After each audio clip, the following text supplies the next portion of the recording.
I'm really pleased on this really hot Friday afternoon to be joined by Alexei Sayle. Thank you for coming on, Alexei Sayle. You're very welcome, Crispin.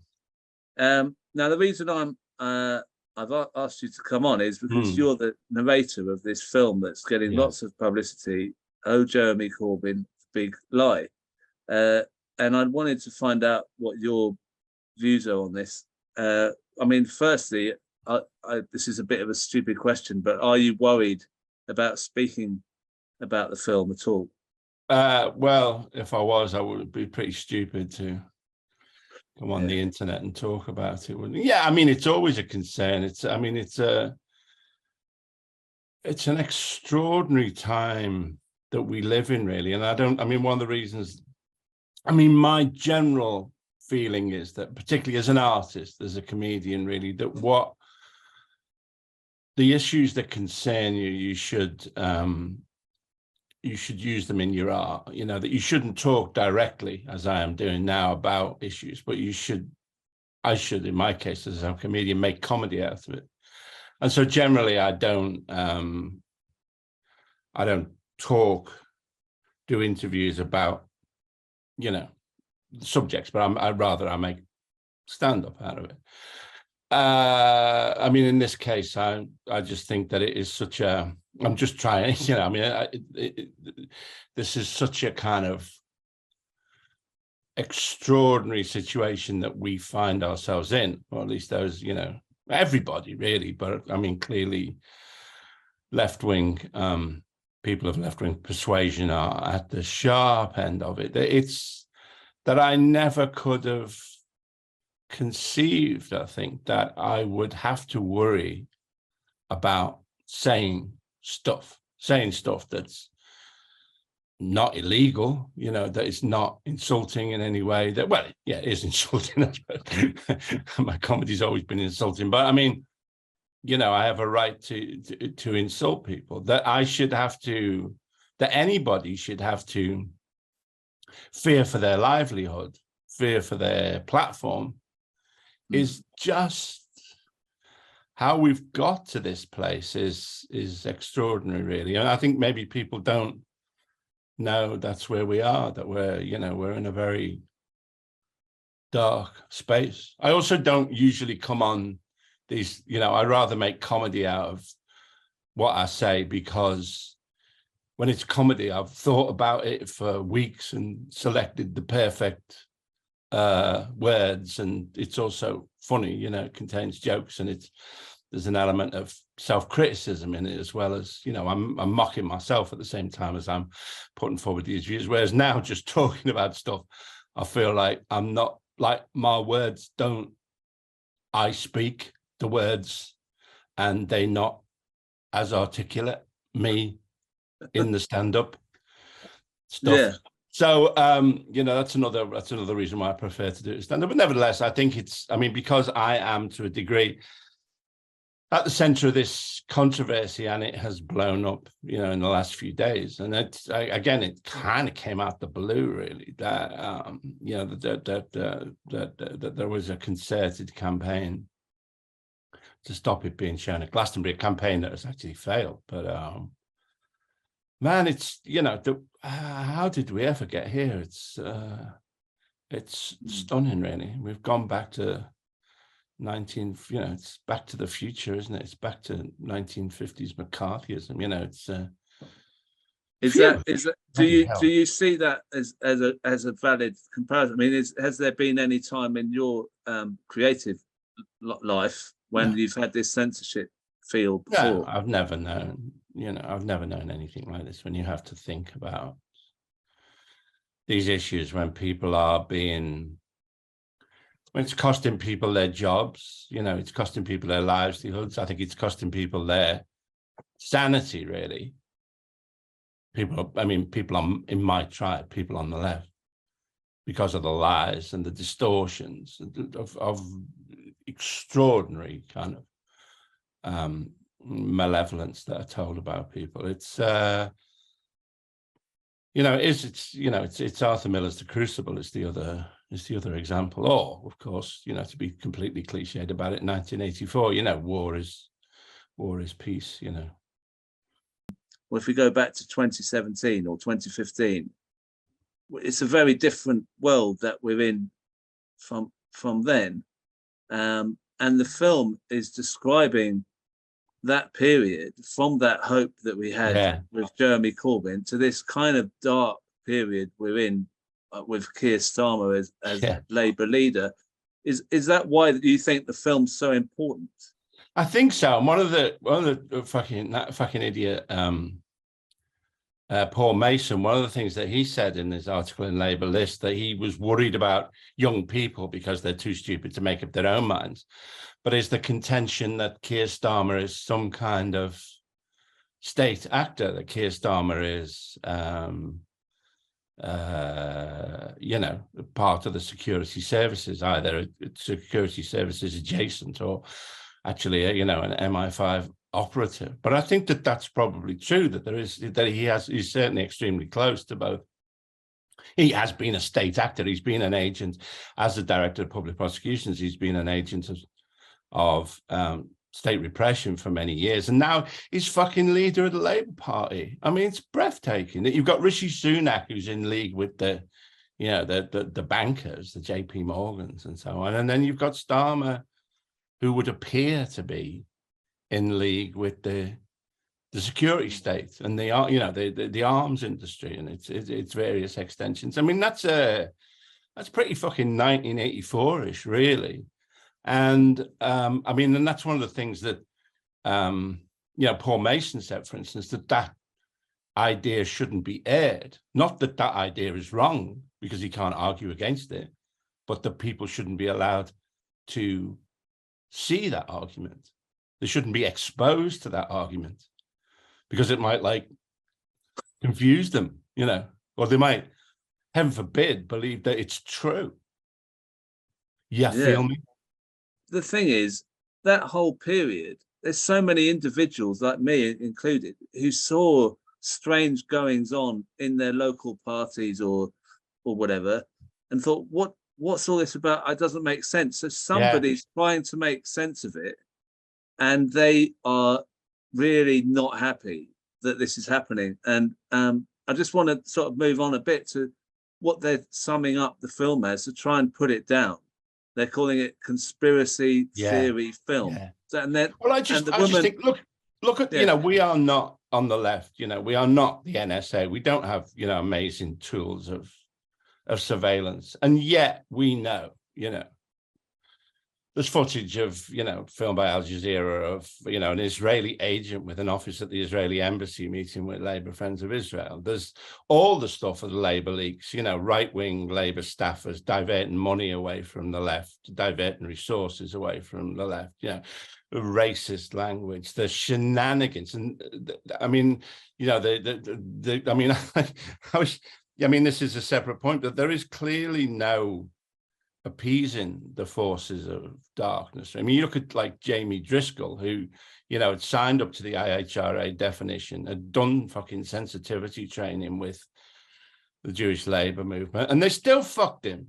You know, you can't work with them. I mean, that's a side point, but this is the stuff we know. With our slender resources, this is the shit that we know that has gone on to conspire against Jeremy Corbyn and the left. I mean, the shit that we don't know, you know, that is hidden from us, would seem to be, you know, enormous, really, if you just take a sample of what we have managed to find out with our, you know, with our tin cans up against the wall kind of thing. You know what I mean? It's astonishing. I don't know if that was the question you asked me.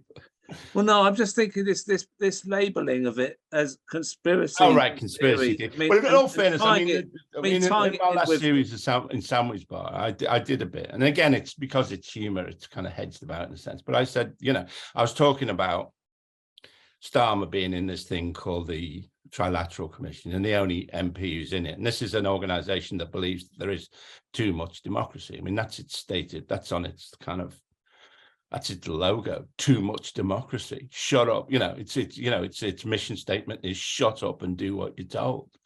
And Starmer, I think, is the only MP that was invited to be a member of that. And I just said, these are not conspiracy theories. These are conspiracy facts. People conspire together. We have the word conspiracy because it's a real thing. People conspire. It's not a conspiracy theory. It's an argument. It's an extremely well-researched, well put together argument. It's not a conspiracy theory. Mm. I mean, actually thinking on this sort of labeling, the other one is cranks. People keep being called a crank. I've looked up the definition, and it just says someone who doesn't go along with the accepted opinions of others. I mean, isn't that something that we should all be? Yeah, we should all be critical. I mean, sometimes it is true, that's one of the things I think they do really. When you are faced with such hypocrisy and such lies and such blatant disregard for the truth, it does make you a bit kind of nuts and a bit kind of cranky, really. You are like, somebody going, like John Dice going down to the courts with your bits of paper, and you can see it on the internet, people being driven mad by the bullshit, really. And so it can, it can make you appear a bit cranky. Because you're like it's like the guy, there's an amazing American kind of film noir made in the 50s called Invasion of the Body Snatchers.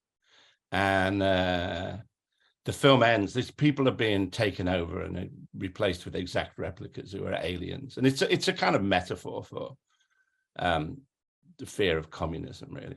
But the final shot is the one guy left who's not been taken over by the aliens in this little town, kind of standing in the middle of the highway, shouting at the cars, they're here, and your people would drive past him and say, yeah, look at that crank. You know what I mean? Saying the aliens have taken over his town. So, it does make you a bit nuts. It can make you seem a bit screwy, really, but that's kind of part of the plan, I think, Yeah, they sort of push people away and make them look like they're nutters and we're not worth listening to. It's a kind of deliberate and make us demoralized and feel we're hopeless and we've got the system's too big for us to say anything in, or worry of deplatforming. Now, another thing in the criticism of the film that I've seen on social media, I've looked at the people criticizing it, is they've made out that it's saying that the Israel lobby was entirely behind any plans to get rid of Jeremy Corbyn or to stop him becoming prime minister. And that isn't the truth, is it, about the film? It's not saying... No, it's a misrepresentation of those sequences. As you think of all the smears that they tried first, like, do you remember that he was a Czech spy? There was that one, and that was like on the front page of, like, the Times, the newspaper, and the Jeremy Corbyn and what's his name, the former head of MI6, Dearlove, I think, said, well, there's probably questions to answer. And it was only when the bloke, the mole, this Czech agent, started saying that the Czech security services had organized Live Aid, that people kind of thought, oh, maybe this isn't true. But the one smear that stuck, I think, was the false anti-Semitism, Labour false anti-Semitism crisis. And so that sequence, is saying that is the one. And I think it stuck because the press, the people who hated Jeremy, found it effective. It also, I think it stuck because it was effective because it was so hurtful that that these lifelong anti-racists were being called racist by racists. Really was kind of, I think, demoralizing for a lot of people. So it was an idea that did get tremendous traction, but it was not by any the actions of the Israel lobby were by no means the only. They were, they were in the mix, but they were by no means the only thing, the force that brought Jeremy down. I mean, some have said that it's because the Labour right wing used that. So they used that themselves. So they just latched onto it. They weren't particularly interested in it. They just latched onto it. I remember talking to somebody years ago who had been an advisor to these people who wanted, all they cared about was hunting, that they wanted to overturn the ban of fox hunting. And he said, what you should do is form yourself into the Countryside Alliance, basically.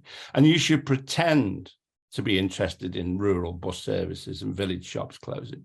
But your primary purpose is to overturn the ban on fox hunting. And simply the primary purpose of all this is not to fight anti-Semitism in any shape or form, but is to exclude the voices of socialism, is to destroy the voice of socialists in the national discourse. And I think that that's amazingly unhealthy. It's unhealthy for our, if we're going to have this kind of society that's a mixed kind of capitalist society, then if you need the voices of socialists, because we're a kind of a break on the insanity. Without our voices, then you get Liz Truss, really. You know what I mean? We need to be a part of the discourse, and by excluding socialist voices, by excluding voices that are anti-colonialist and anti-rape, and anti-sewage dumping in the rivers, you are destroying everything there is. If Western capitalism, capitalist liberal democratic societies are superior to other societies, and that's not exactly proven, but if they are, it's because there's a multiplicity of voices. And by excluding the voice of, I don't know how many people believe, I sort of think you take how many people went on the Iraq demonstrations and then double it. So say 4 or 5 million people that, believe in socialism. If you exclude our voices, if you tag us as nutcases and racists, and we're not allowed to have opinions, then you are destroying the equilibrium of our society, I think. I mean, do you think that, in a sense, the way in which they've censored the film has made the socialists, as you described, the kind of group of us, the 5 million, and made 4 or 5 million, has that made us stronger?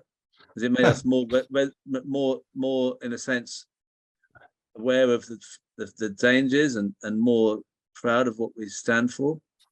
I don't know. One of the things that always annoys me about the left is the kind of idiotic optimism. The workers united will never be defeated. Well, the workers united are almost invariably defeated. But I think I'm looking for optimism. Is the point. Yeah. I think that, one of the reasons that I've chosen to speak about this is that this, if it's possible, this should be a turning point. The arrogance of the critics of this film, the blatant censorship of saying that people shouldn't be allowed to hear these ideas which are true. And I don't know how it can be achieved, but could perhaps be some kind of turning point, really, that people need to start listening to that guy running down the highway saying they're here. It's we are in, we are living in a dystopian kind of movie, and I don't know. I think maybe that if the kind of guerrilla screenings of this film, a thing that needs to happen is also that, and I don't know, but that young people, need to somehow get involved. If you add up, it always seems to be, maybe it's my age, but it's, if you add up the ages of the people who made this film, it probably adds up to about 750 or something. We're all, my best friend Harry used to call alta kakas in Yiddish, old shit. The young need to be involved as well. Somewhere there needs, and then that's one of the things that I think Paul Mason was frightened of, was the young people. He explicitly said young people, naive, stupid young people. seeing this kind of idea that Starmer is some kind of plant, and foolishly believing it. I think I would like to think that there is somehow in this film which lays out what went on, really, that there is the gem of some kind of resistance, really. I don't know what it is. I don't know where it can come from, With generally with culture and arts, I'm interested what you said about the film and how has had guerrilla screenings. But the other thing about it is, film is not on YouTube, and you can only see it in a venue that someone has a projector for, and etc. So it is a little bit like the beginnings of an alternative way of showing art, or ancient Christianity. It's like being Christians in in ancient Rome, gathering together in underground catacombs to watch the sacred relic of Jeremy Corbyn, the big lie,